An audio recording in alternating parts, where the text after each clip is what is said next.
মানুষ তার মনের কথা মুখে প্রকাশ করতে ভয় পেত, প্রকাশ করত না।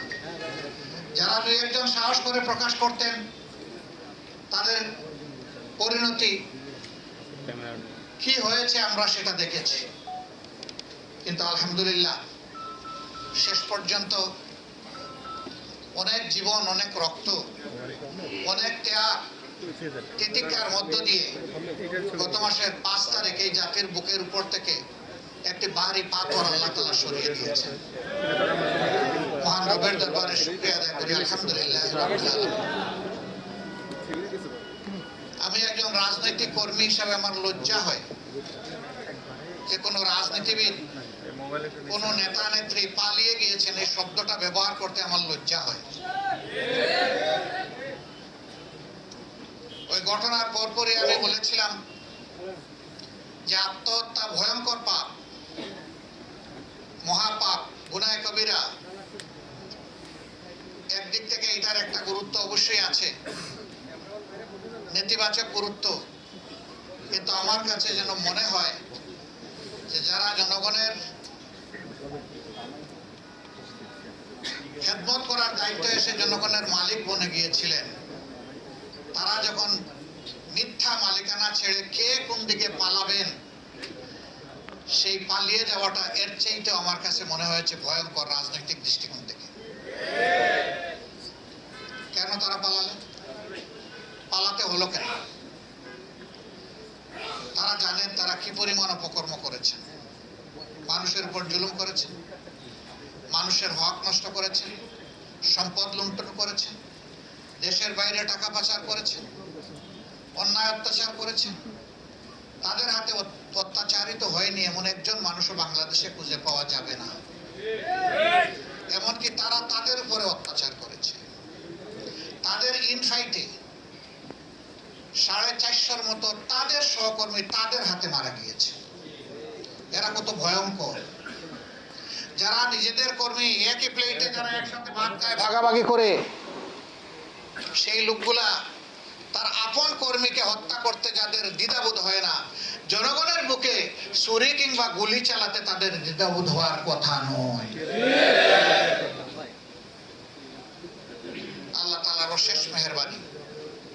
সেই 2009 সালের 10 জানুয়ারি থেকে শুরু করে 2024 সালের 4 আগস্ট পর্যন্ত স্বৈরাচারের বিরুদ্ধে আন্দোলন করতে গিয়ে অনেকেই তাদের মূল্যবান জীবন আল্লাহ তাআলাকে উপহার দিয়েছে। জাতি তাদের কাছে ঋণী।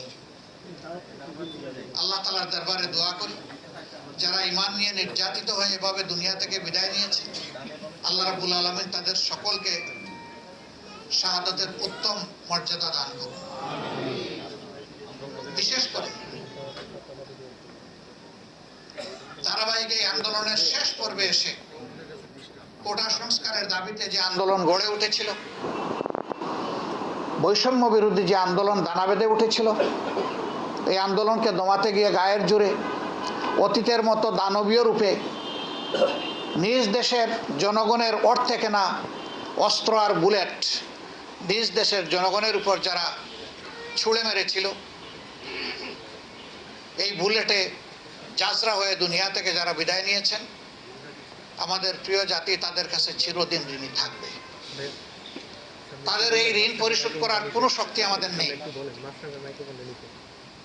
আল্লাহ তাআলার দরবারে দোয়া করি আল্লাহ তাদেরকে শহীদের বিশেষ মর্যাদা দান করুন এবং তাদের আপনজনদেরকে আল্লাহ তাআলা উত্তম ধৈর্য ধরার তৌফিক দান করুন।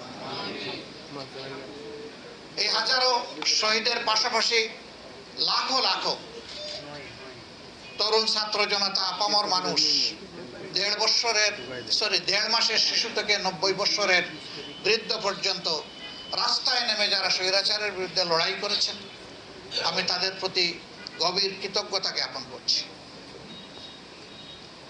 তারাও আমাদের জাতীয় বীর। শহীদরা আমাদের জাতীয় বীর, তারাও আমাদের জাতীয় বীর। তাদের কারণেই আজকে আমাদের এই সমাবেশ সম্ভব হচ্ছে। আমি আরেকবার আল্লাহর দরবারে শুকরিয়া আদায় করি এবং তাদের প্রতি কৃতজ্ঞতা আদায় করি। সম্মানিত ভাই ও বোনেরা, আমাকে সাংবাদিক বন্ধুগণ কখনো কখনো প্রশ্ন করেছে এই আন্দোলনে আপনাদের অংশগ্রহণ ছিল আমরা জানি। আপনাদের দলের কি পরিমাণ লোক শহীদ হয়েছে আমি তাদেরকে বলেছি, মাফ করবেন এ প্রশ্নের জবাব সোজা সাপটা আমার কাছে নেই। যারাই শহীদ হয়েছেন তারাই আমার, তারাই আমাদের, তারাই গোটা জাতির। আমরা শহীদদেরকে কোনো দলীয় সম্পত্তি বানাতে চাই না। শহীদরা গোটা জাতির সম্পদ এবং তারা জাতীয় বীর, এই মর্যাদায় তাদেরকে দেখতে চাই। এখানে দাঁড়িয়ে আমার একজন আইনজীবী বন্ধু, তিনি শহীদদের জন্য, শহীদ পরিবারের জন্য সরকারের কাছে একটি কম্পেনসেশন দাবি করেছেন, আহতদের জন্য একটা দাবি করেছেন। আমি বলবো শহীদদেরকে টাকা দিয়ে মাপা যাবে না। শহীদদের প্রতি ফোঁটা রক্তের দাম অকল্পনীয়। এর মধ্যেই এই দেশের মাটিকে পরিচ্ছন্ন করে দিয়েছে।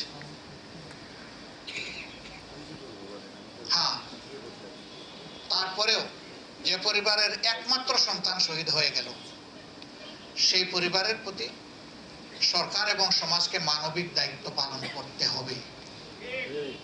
এটা তাদের প্রতি কোনো দয়া নয়, সহানুভূতি নয়, এটি আমাদের জাতীয় দায়িত্ব এবং এটা হতে হবে সম্মানজনক।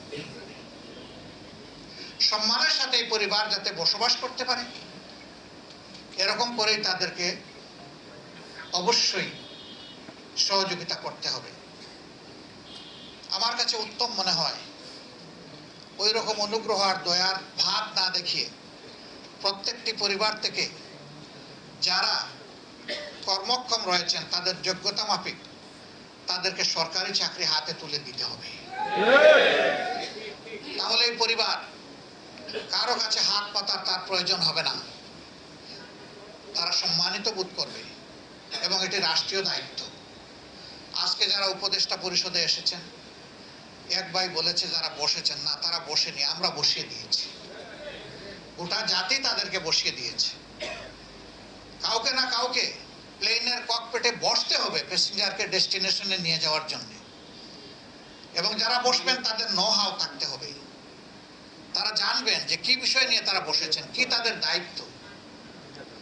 আমরা তাদের উপর আস্থা রাখার পক্ষে। আমরা দেখতে চাই তারা সফল হবেন। তারা সফল হলে বিপ্লব সফল হবে। তারা ভুল করলে, বিপ্লব ব্যর্থ হলে দায় তাদের উপরে অবশ্যই বর্তাবে। তারা ব্যর্থ হন, আমরা এটা চাই না। এই জন্য জনগণের পক্ষ থেকে আমরা তাদেরকে অর্থবহ সহযোগিতা করতে চাই। শুধু বলবো বিপ্লবের সেন্টিমেন্টটা বুঝে আপনারা যেন চলেন।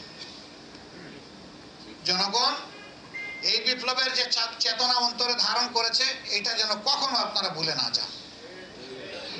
এখানে কারো খেয়াল খুশি ব্যক্তিগত ইচ্ছা মতো চলার, বাস্তবায়ন করার কোনো সুযোগ নেই।